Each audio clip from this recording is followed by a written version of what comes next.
कर्मचारी भविष्य निधि संगठन द्वारा समय समय पर अपने सदस्यों की सुविधाओं के लिए बदलाव किए जाते हैं। हाल ही में कुछ ऐसा ही किया गया है। ईपीएफओ अपडेट ने एक बड़ा अपडेट जारी किया है, जिसमें निजी क्षेत्र के रिटायर्ड कर्मचारियों की पेंशन में बढ़ोतरी का फैसला लिया गया है। ईपीएफओ के इस फैसले की वजह से लाखों सदस्यों को लाभ होने वाला है। वहीं इसका सीधा प्रभाव ईपीएफ सदस्यों के आम जीवन पर पड़ने वाला है। खबर में जानिए कि कर्मचारियों को कितनी pension EPFO new pension rules मिलेगी। योजना का नाम ईपीएफओ पेंशन वृद्धि योजना।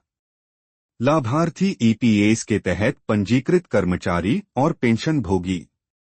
वर्तमान न्यूनतम पेंशन 1,000 रुपये हर महीने। प्रस्तावित न्यूनतम पेंशन 3,000 रुपये हर महीने। लागू होने की तिथि अभी घोषित नहीं की गई है।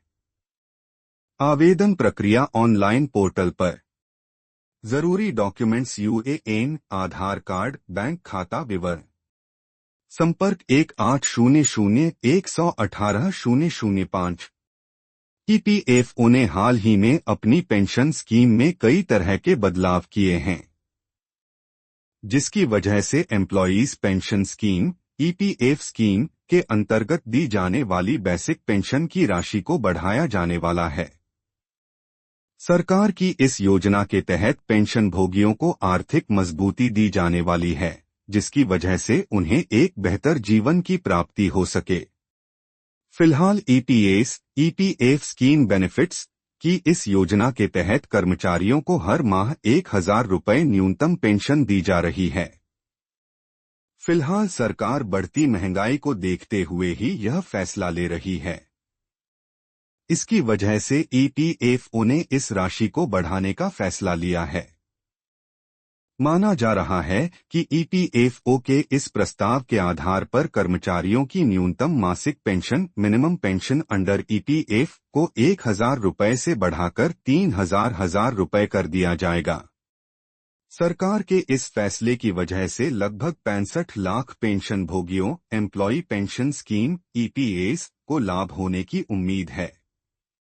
इनके लिए सरकार को हर साल लगभग 14,500 करोड़ रुपए की जरूरत रहेगी। फिलहाल इस योजना की शुरुआत करने की कोई तिथि को घोषित नहीं किया गया है, लेकिन माना जा रहा है कि इसे अब जल्द ही लागू किया जा सकता है। सरकार द्वारा इस योजना का लाभ निजी क्षेत्र के कर्मचारियों को दिया जाने वाला है, लेकिन वो लाभार्थी ईपीएस का लाभ किनको होगा के तहत पंजीकृत होना चाहिए और लाभार्थी को कम से कम 10 वर्ष सेवा करते हुए होने चाहिए। इसके अलावा व्यक्ति ने 58 वर्ष की आयु को पूरा कर लिया हो और लाभार्थी के पास एक चालू यूनिवर्सल अकाउंट नंबर होना चाहिए। ईपीएस में ये बढ़ोतरी सभी पात्र सदस्यों के लिए लागू किया जाएगा। इसके अलावा मौजूदा पेंशन भोगियों को इस स्कीम का लाभ उठाने के लिए कोई एक्स्ट्रा प्रोसेस को फॉलो नहीं करना होगा। अर्ली रिटायरमेंट कर्मचारियों को भी इसका लाभ होगा, लेकिन उसके लिए कुछ राशि को काटा जा सकता है। सरकार जल्द ही इस स्कीम के लागू होने की घोषणा कर सकती है। आर्थिक परिस्थितियों के अनुसार इस स्कीम के तहत मिलने वाली पेंशन को भी बढ़ाया जा सकता है। अगर आप इस योजना के लिए आवेदन करना चाहते हैं, तो इसके लिए आपको सबसे पहले ईपीएस के लिए एप्लीकेशन प्रोसेस की आधिकारिक वेबसाइट पर जाना होगा। यहां पर आपको पेंशन सेक्शन में अप्लाई फॉर पेंशन इंक्रीज का ऑप्शन दिखेगा। आपको इस विकल्प पर क्लिक करना है, जिसके बाद आपको अपना यूएएन और पासवर्ड भरना होगा। इसके बाद आपको अपनी आवश्यक जानकारी को भरना होगा और डॉक्यूमेंट्स ईपीएस के लिए रिक्वायर्ड डॉक्यूमेंट्स को अपलोड करें। यहां पर आपको फॉर्म को जमा कराना होगा और इसके सबमिट होने पर पावती संख्या प्राप्त करनी होगी। अगर सरकार पेंशन में बढ़ोतरी कर देती है, तो इसकी वजह से पेंशन भोगियों के जीवन स्तर में सुधार आने की उम्मीद है। उसके अलावा उन्हें वृद्धावस्था ईपीएफ स्कीम बेनिफिट्स में बेहतर आर्थिक सुरक्षा की प्राप्ति हो सकती है।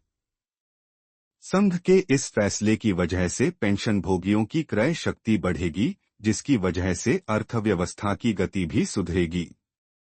संघ का ये कदम सामाजिक सुरक्षा को मजबूत करने में मदद करेगा। सरकार के इस फैसले की वजह से EPFO updates in Hindi pension में वृद्धि होगी, जिसकी वजह से कर्मचारियों के जीवन में सुधार देखने को मिल सकते हैं। माना जा रहा है कि फिलहाल पेंशन गणना फॉर्मूले में संशोधन किया जा सकता है। वहीं पेंशन वितरण प्रक्रिया के भी पूरी तरह से डिजिटल बनने की उम्मीद है। कर्मचारियों को अपनी पेंशन योजना को चुनने की स्वतंत्रता दी जाने वाली है। EPFO how to open account in EPFO की ये योजना कर्मचारियों की पेंशन में बढ़ोतरी करवा सकती है। इसकी वजह से लाखों कर्मचारियों को लाभ हो सकता है। इसके अलावा पेंशन भोगियों के लिए भी ये एक बड़ी राहत हो सकती है।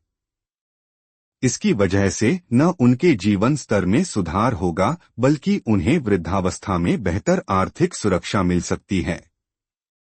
फिलहाल इस योजना को लागू करने में कुछ परेशानियों का सामना करना पड़ रहा है, लेकिन सरकार और ईपीएफओ का फायदा किनको होता है कि संयुक्त प्रयासों से इन्हें दूर किया जा सकता है।